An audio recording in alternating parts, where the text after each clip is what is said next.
I wanted to be Luke Skywalker. Chewbacca's roaring and lightsabers like flashing in front of the screen. I'm getting chills now thinking about it.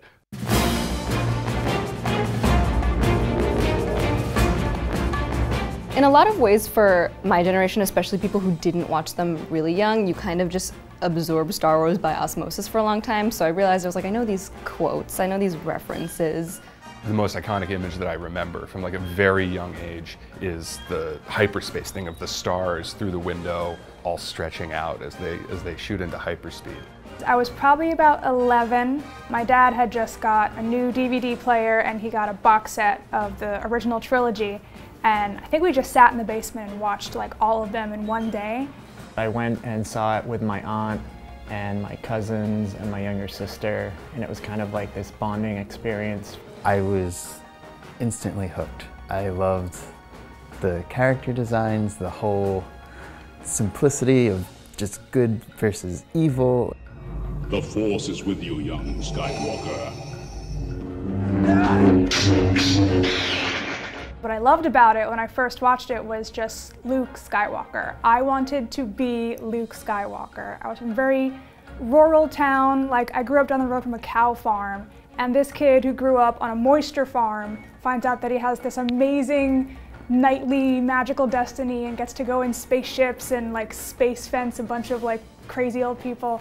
And I thought that was the coolest thing in the world. I was like lightsaber fighting around my house for weeks after that.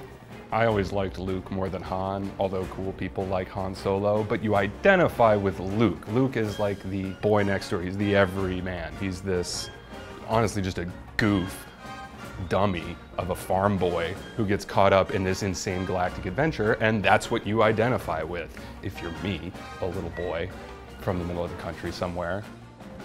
I am ready. Ben, I can be a Jedi. Ben, tell him I'm ready. Ready, are you?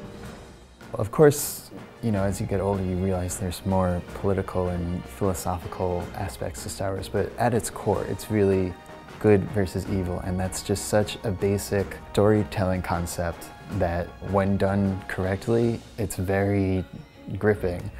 And that's why a small child can really get into Star Wars just as well as an adult. I think everybody finds something different in Star Wars for themselves. There's the underdog tale, there's the hero that isn't quite ready to take on like the big evil. I think people just like getting away. I think they like seeing creatures that they've never seen before, or hearing music they've never heard before.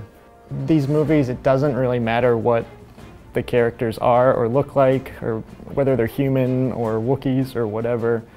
I think they connect with people. I love you. I know.